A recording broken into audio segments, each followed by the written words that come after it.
Terra Symbolica fans, please like, share and subscribe. I'm here in Sydney at Notre Dame University, where I work, with my colleague Chris Wolter, who is an artist in the Catholic classical tradition. He'll tell us more about his artistic works in a second, but we're just heading down to St Mary's Cathedral, where Chris is going to take some students from Campion College through the architectural space and its symbolism, along with our colleague Dr. Pam Van Oplu, who will talk about liturgical space. So that's going to be exciting. But I thought, as we wander down, not that Chris doesn't have enough to do today, as a favour to me, so I'm very grateful, Chris. I thought I'd talk to him a little bit more about art and what sparked his interest in traditional Catholic art in particular, but not limited exclusively to that. Chris is also a heavy metal fan like me. Yeah. He's got a broad range of interests. So take it away, Chris. Thank you very much. Mario, shall we just call in here for a minute while we're en route to have a look at the mosaic up in the courtyard? Let's wander over. Which was a commission which I was given in while being resident artist here in 2009. So that was the year after I graduated from NAS, the National Art School. Fantastic, Chris. Thank you for introducing me as a Catholic artist. I don't know that if I readily use the term artist that much these days. Okay. Back in 2009, I did set out on a career to be an artist, but as I haven't kept up regular exhibitions and I'm not currently making a living just from art. Because you're a scholar in our school. I should have said that. That's right. You're a teacher in our school. Yeah, I'm not primarily making a living from art, so I don't know if I would actually refer to myself as an artist, or more so nowadays I'd probably consider myself a designer of liturgical wares and things like that. Oh, fantastic. But that the light's probably not the best, but we do have a nice bit of reflection on it. But that was a mosaic that was a commission from the university, paid for as a gift from Cardinal George Pell, who was at the time the Archbishop of Sydney. Amazing. Of the Mother of God holding the Christ child. Can you tell us a little bit about the symbolism of what she's wearing? Yeah, so the symbolism was based on an iconography that was actually established by Pope John Paul II, and he wanted to establish an icon, and there was an icon that was made by the now disgraced Father Rubnik, that travelled the world and visited universities. So it's Our Lady as seat of wisdom, but also patroness of the universities. So particularly, we might see our Lord sitting on Our Lady's lap, hence seat of wisdom, but our Lord is holding in his left hand a testator. So it's as if he's graduated from university. Oh, fantastic. And of course, he's got the traditional pose of giving a blessing. Our Lady, you can see, is dressed in red, there to emphasise that whole notion of wisdom. And of course, we reflect upon, the marvellous mystery of the incarnation and the two natures of Christ and the relationship between Christ and his mother as a human being. You have the divine Logos from all eternity, who learnt his letters, learnt to speak, learnt his Hebrew, probably learnt the Psalms off by heart, from his mother, and that's meant to be there, all sort of captured in the icon. And you have the Greek inscriptions both on either side of the Mother of God's head, of her halo, and Christ's halo. What do they mean? You'd know better than I would. So Mitir Theu, for Mother of God, you should just say it, and Jesus Christos, Jesus Christ. That mosaic is very fitting for the university, because the university is Notre Dame, which means Our Lady, right, in Latin. Right opposite St Benedict's Church here. Can you tell us anything about the church? Now, St Benedict's Church, I could tell you a lot about the church. Mass is going on at the moment. Okay, so we won't step inside. Maybe another time. But maybe another time. Yeah. From the outside? From the outside, the church is based on some designs by Augustus Wembley Pugin, who you might hear me talking a little bit more about later. Yeah. But the church at one stage, it was a lot longer and a lot thinner, and then it was shortened to make way to turn George Street West or Parramatta Street into the Broadway that it is now. And so in shortening it, the government paid for it to be widened. And so the same stones were used, but while the what we might call the left hand, while the bell tower and the right-hand wall and windows remained in the same spot, the rest of the church was kind of widened. Fantastic. Okay, and that's sandstone, right? Yeah, it is. Sandstone. Yeah, Sydney sandstone. External buttressing. We can see external buttressing. We can also see the chip marks of the carvers who carved the sandstone blocks there. Yeah. We're not sure whether these were convicts or not, or whether they were employed. But the stone quarries working overtime here in Sydney. Would you call this Neo-Gothic? Oh, definitely. Definitely Neo-Gothic, yeah. With the arched stained glass windows, I mean, it's very much characteristic of the Gothic revival, which is also the case with St. Mary's. There's Jesus blessed with peace through the leaves at the very top.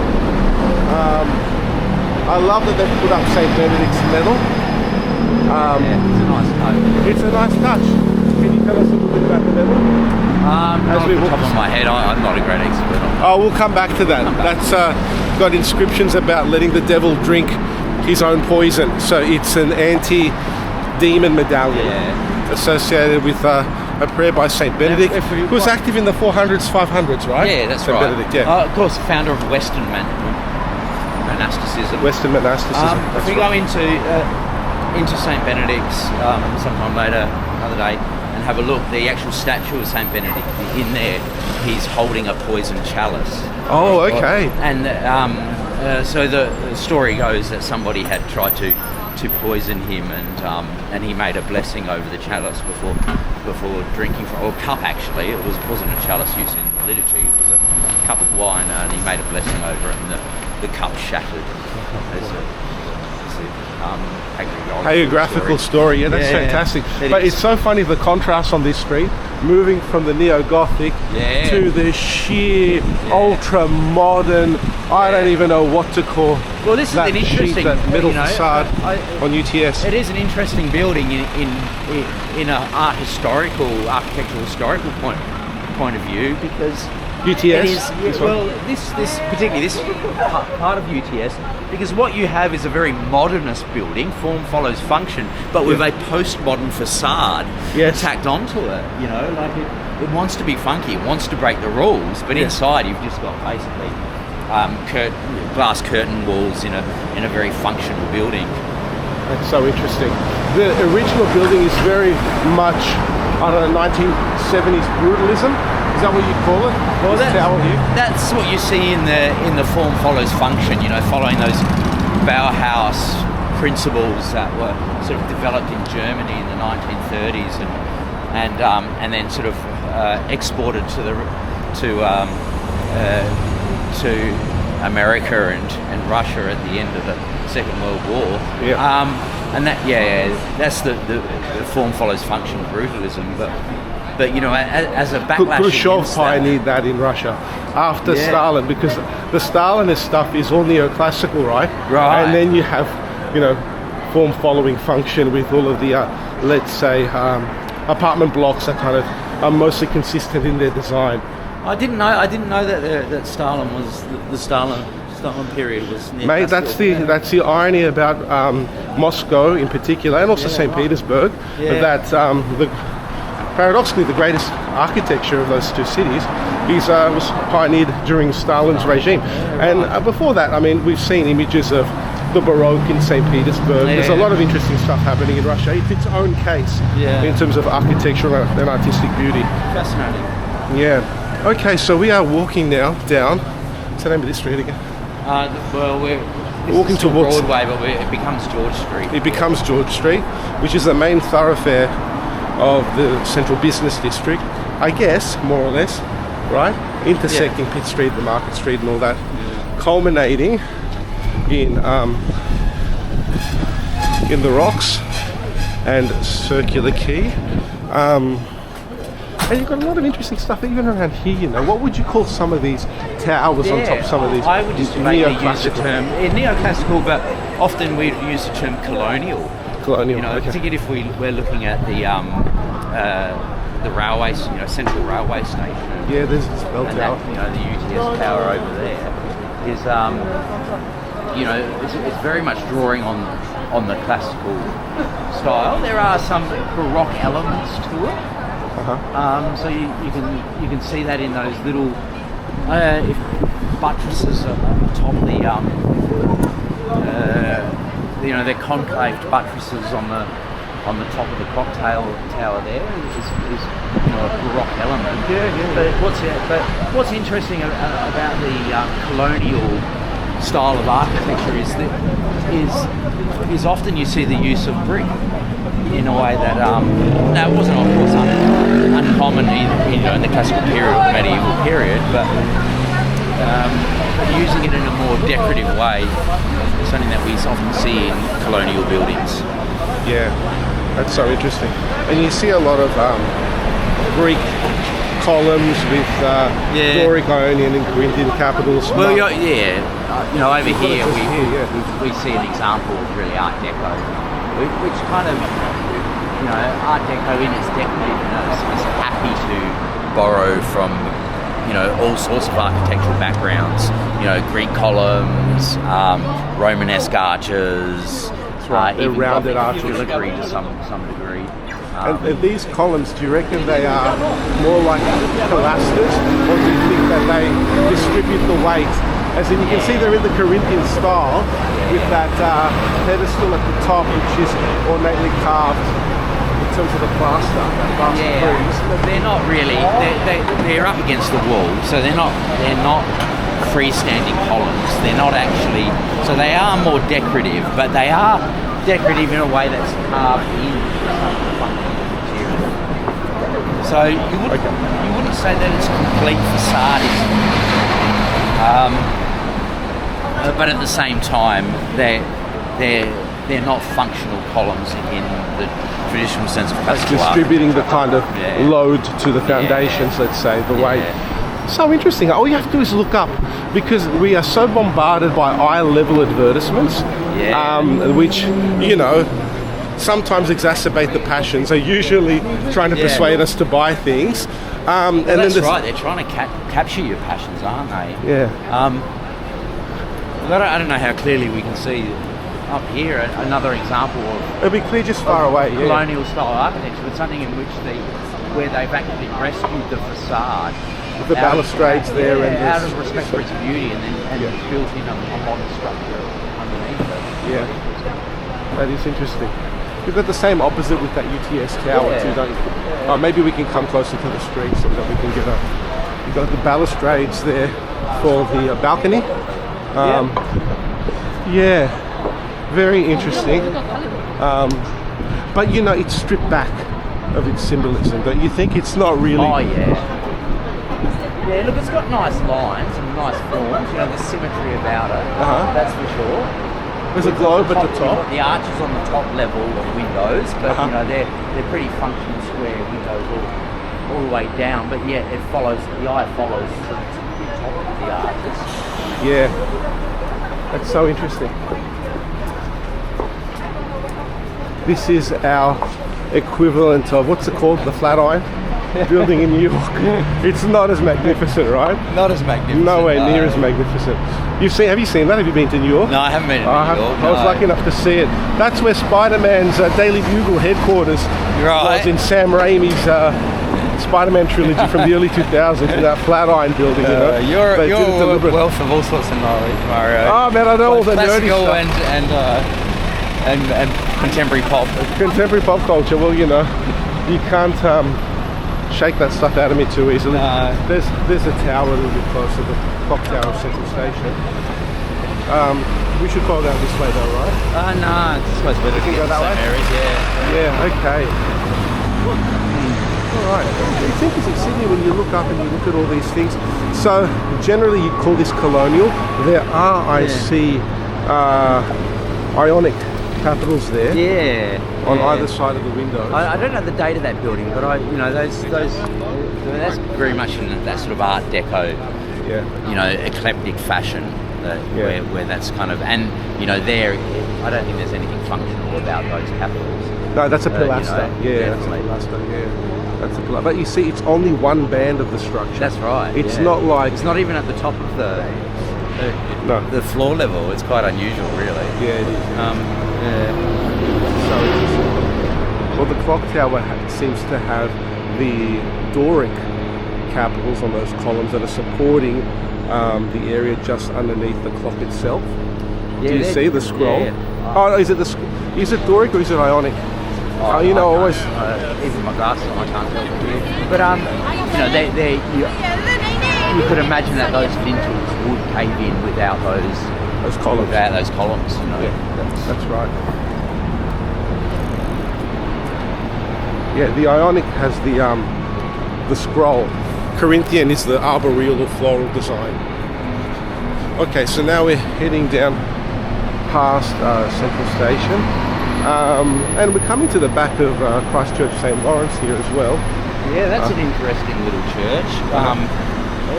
That's another example of a church in Sydney that is like St Mary's Cathedral and St Benedict's in the Pugin influenced style, so that Gothic revival style of the 19th century.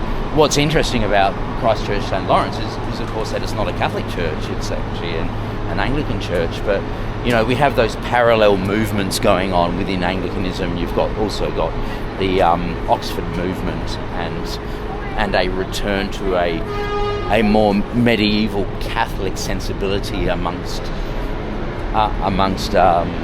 people who identify as English or British colonial. That's so interesting. I'll see if we can get a view of it from behind. I don't know that there's much to see from this side. It's probably a little bit better from George Street, but there it is there, right underneath that glaring sun. What would you call that kind of steepled roof on the central tower then? I think of it as medieval Gothic, but it's kind of a more humble version, I suppose, than the sort of spires that you might see, the spires that we will see at St Mary's Cathedral. That's right. It's more of what you would expect of a parish church.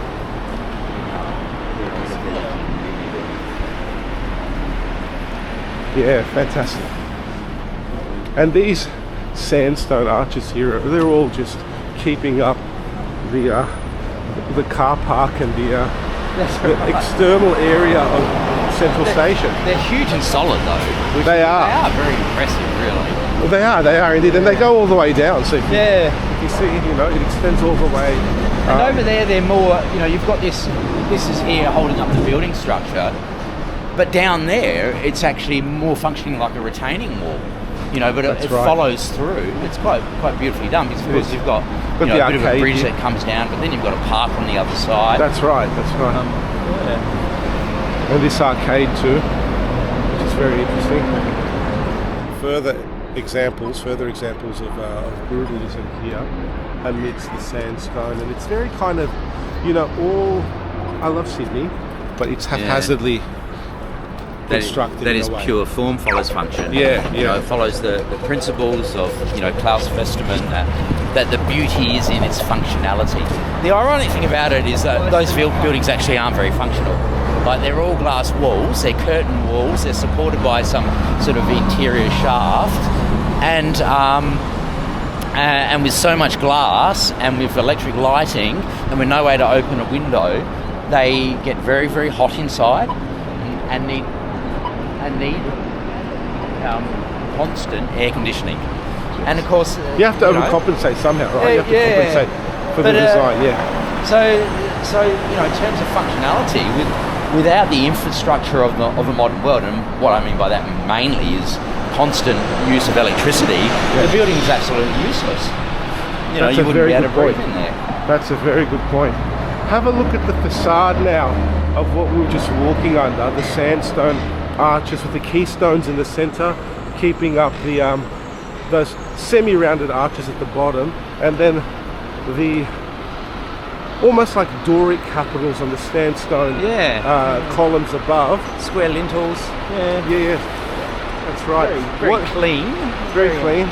And that emblem at the top in the centre with the emu and the kangaroo, you see it there? Oh, that yeah. appears on many. Yeah. Is that Queen Victoria's in Sydney? No, or- it's probably that of the city of Sydney. I think there's a cross central to it. There is a cross. And then yeah. you've got like a symbol of like a sheaf of wheat and some harvesting tools. Fantastic.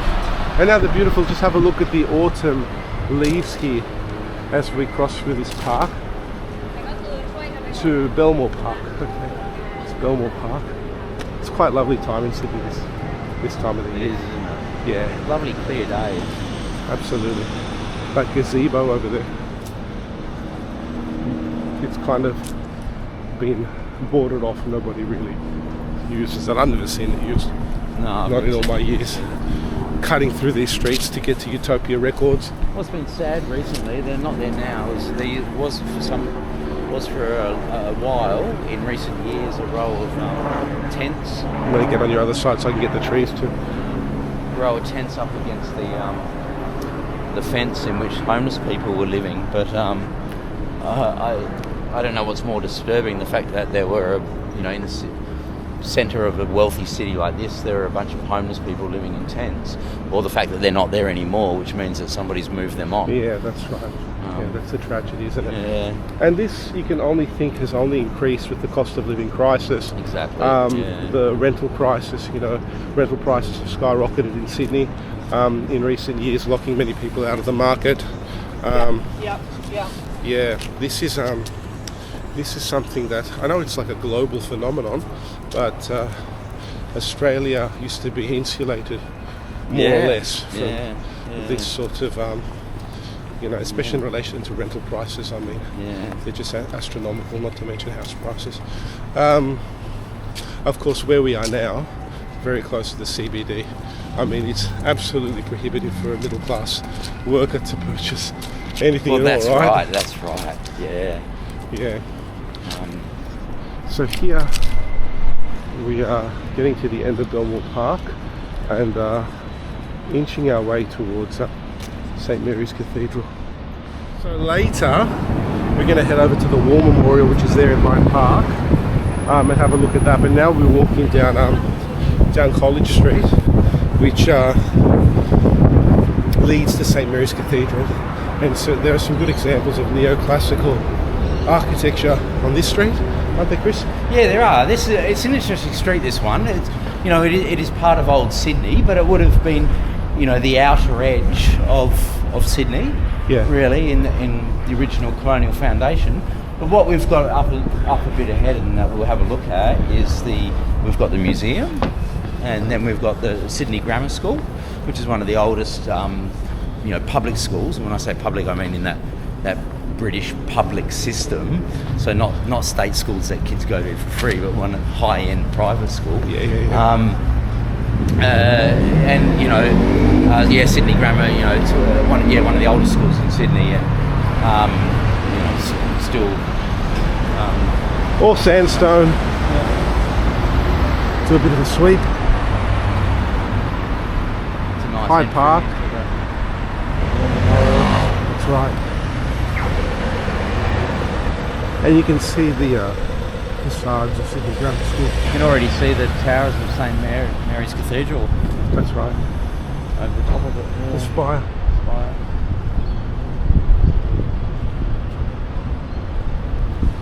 From the Pomo, postmodern sculptures, right, to Neo-Classical / is Victorian. Could you use that as well? That It was definitely crafted in the Victorian era. It's a very British centric term, which is as I was saying earlier, we can call it Neo-Classical, although we might more specific name and call it colonial. In that it is the architecture of the British colonies. But what's interesting about that is that it is self-consciously in many ways imperial. Yes. So it does hark back to that the classical Greek and Roman. Well, you see it with the columns here. Those are Doric capitals with columns that are three drums, and you have the pediment at the top, sorry, the pedestal, and a massive entablature that includes Sydney Grammar School carved into it. So yeah, it is a very impressive building, all out of stone. yes. So the workmanship, it's we can think of Sydney as a fledgling colonial outpost full of convicts, and the work that they were able to do is just quite extraordinary. Yeah, and then you have this impressive building, the Australian Museum, which again, these are more function like pilasters. These waves are very Hellenistic. Yeah, they're interesting, aren't they? They're interesting, yes. You have these interesting sort of rounded supports to the architraves at the top there, and the kind of landing platform that they have. Again here, the frieze underneath is coffered. You see it's coffered. Oh, it's yeah. also triangular. I've never looked up and noticed that. Pedestal, and those square columns have Corinthian capitals that are netted probably to keep the pigeons off of them as well. Stop them getting defecated on or whatever. We've got people shouting, I'm not Spaniard. I don't know what they want me to say to them. Like, we're doing art and architecture here, guys. But yeah, that's interesting. Very much in the sort of colonial / neo-classical style. And then you have a very modern entrance to the Australian Museum there. And then across the road here, across William Street, down College Street, is St Mary's Cathedral. Utilising the same Sydney sandstone. Same Sydney sandstone, okay. But in a very different style. Yeah, absolutely. As we're going to see in more detail. Just from here, it's so impressive, with that rose stained glass window in the centre, which is characteristic of, Romanesque and Gothic, I'd say. Would you agree? Oh yeah. Definitely. Yeah, the rose window, big circular window, of course, predates the Gothic, but it's the intricacy of the tracery in the stone which really characterises the Gothicness of the rose window that we see in St Mary's, like you would see in France or in England too, of course. For that matter. Or Assisi, for example. The basilicas of Santa Chiara and San Francesco, St Francis Assisi have these enormous rose stained glass. They're not just wonderful feats of craftsmanship, but design-wise, they're also mathematically really quite amazing. Wow. The amount of mathematics that goes into plotting and designing a window like that, stretches well beyond, if you're well beyond the page, you might say, where your compass would be sitting to draw, to get some of those angles, would be well outside of the circle that we actually see. And we can also see that if you can, I don't know how well we can see it from here, but if we look above the rose window, we've got those triquetra patterns. We've got 3 sets of triquetra patterns. Yes. Trinitarian symbolism there. The 3 upon 3. Yes. Yeah. No, it's very intricate. 3 upon 3 also in the arched stained glass windows. You see them there. They're 3 circles with cruciform, rounded cruciform stained glass windows, and 2 longer windows underneath those. And then you have repeats of those patterns over the main door, which is recessed in a kind of undulating series of alcoves, which is so interesting.